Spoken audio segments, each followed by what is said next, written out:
Hello everyone and welcome to another episode of TechTalks. My name is Coelho and today I'm joined by Stephen King. Stephen, how are you? I'm good, thanks for having me.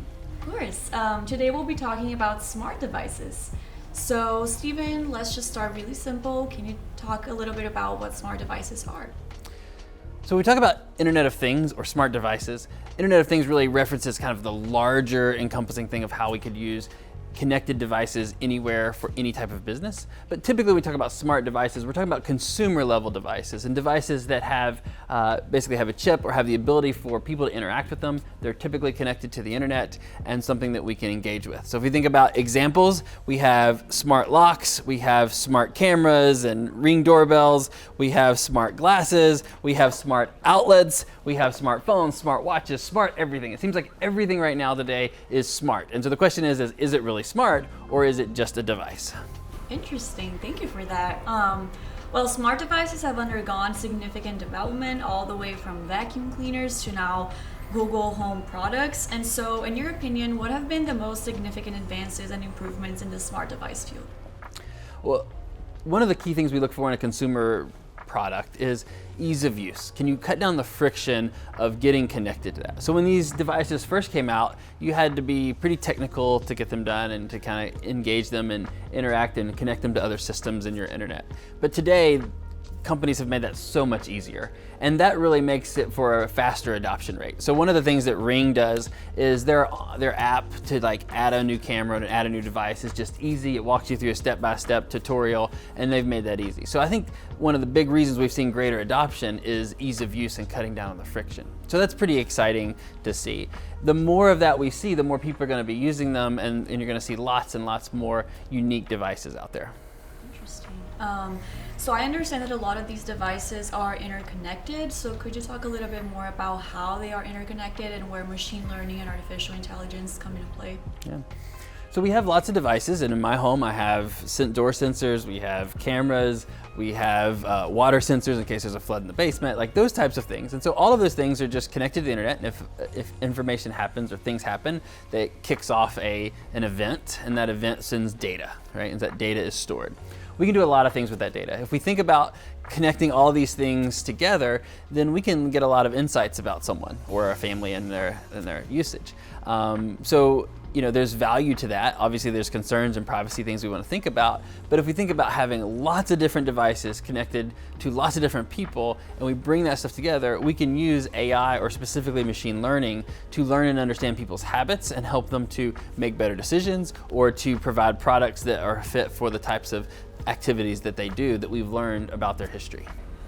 Well, I'm glad that you mentioned how there are some issues with privacy. So while smart devices have brought tremendous convenience to our daily lives, they have also been portrayed as potentially dangerous. So TV shows like Black Mirror, for example, have portrayed devices as turning on humans or gaining too much power. So could you talk a little bit more about privacy issues and how to overcome them?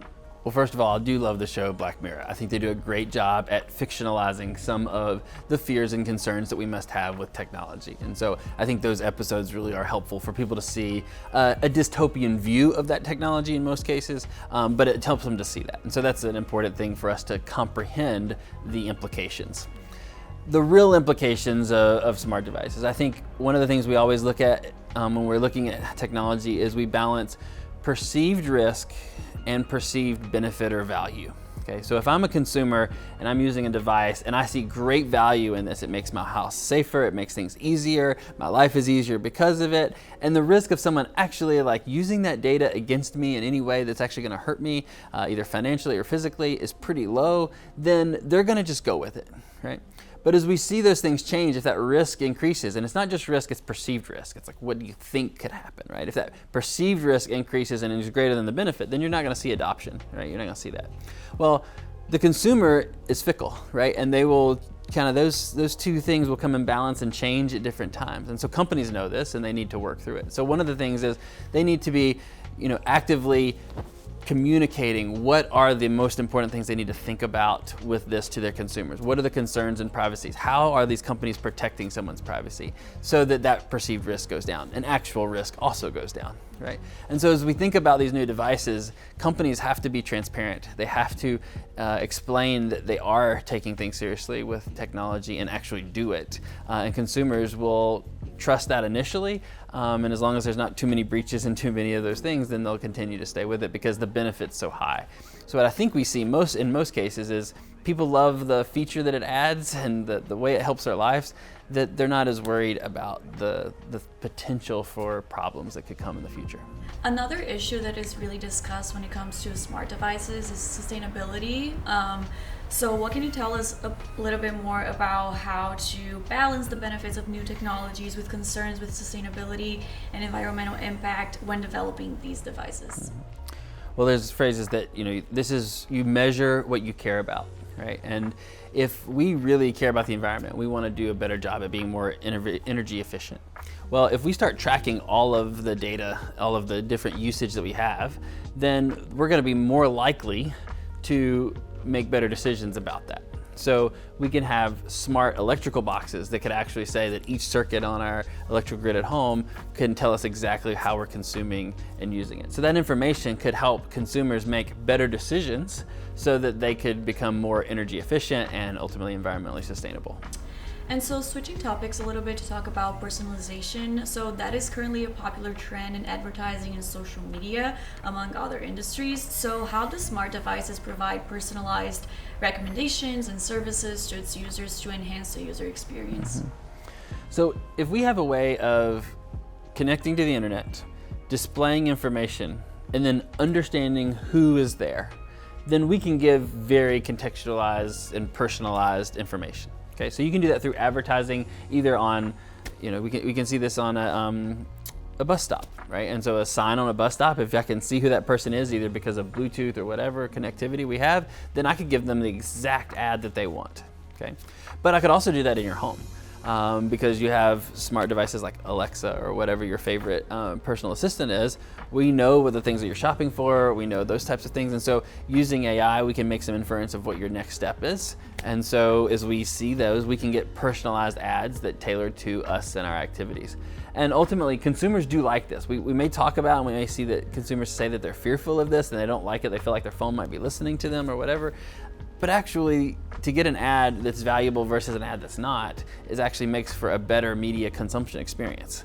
And so when people are on the internet and they get ads they want to buy a car, they're getting car ads, well, that makes sense. If they're working on, a fixer-upper, do-it-yourself at home kind of thing, and they're getting those ads, they like that. And so that actually helps increase the value of the media property that they're consuming media on. So speaking of personalized experiences and making the user experience a little bit better, what about how can companies ensure that smart devices remain accessible and easy to use to people of all ages and cultures, and including people with disabilities? Well, there's a lot of companies who are using smart devices to help people who have disabilities, and so they're actually geared towards that. One of the things we do in our lab is about human-centered design, understanding that audience and making sure we're designing products for the people that we're targeting. So if we want this to be used by people who have some type of a disability, then we want to make sure that we are building the buttons and the interface and all those types of things to enable that. Okay. We also don't want to think about accessibility at the end. We need to be thinking about that from the original design, from the beginning. We think about accessibility and how many different audiences we can make this available for and whatever disabilities we can deal with, right? And you can't get them all, but we work hard to try to do as many as we can. So as we think about this from a smart device mentality, smart devices can help the people, but also we want people who have a disability to be able to use any smart device. Okay, so companies need to be thinking about multiple interfaces. So it needs to be audio-based interfaces as well as visual user or UI interfaces. So we want to make sure that we're thinking about those. For example, like this lock system, you use a mobile app to set it up, and so therefore, if your mobile app has the things that you need for maybe sight impaired, then you would be able to actually set this up even if you had a disability. And so I think as companies work through this and they know that broader audiences, they need to be more accessible, you'll start to see that. So we think about ethics, privacy, and accessibility. Those are kind of the three things that sometimes get ignored, not here in our lab and not by companies who need to be reaching as many people as possible. Absolutely, that is super important. So I thought we could end this interview with sort of a big question. So how do you see the future of smart devices evolving, and what new innovations can we expect? I think you're going to see more devices. I think you're going to see smaller devices, and I think you're going to see smarter devices. And when I say smarter, what I mean is they're going to have chips that'll do things. So you can go from a camera now to now they have chips that will track people, right? And so be able to track and find the people. And then, well, what if we want to track someone we know but not track people we don't know? Vice versa. You'll have smarter devices with more interactivity in them. It'll be making decisions faster and easier to deal with that data. And so I think you're going to see more of those. They're also just going to get smaller and smaller and smaller. Thank you so much for joining us. This was the latest episode of TED Talk, and make sure to follow us on social media to stay tuned to our next episode.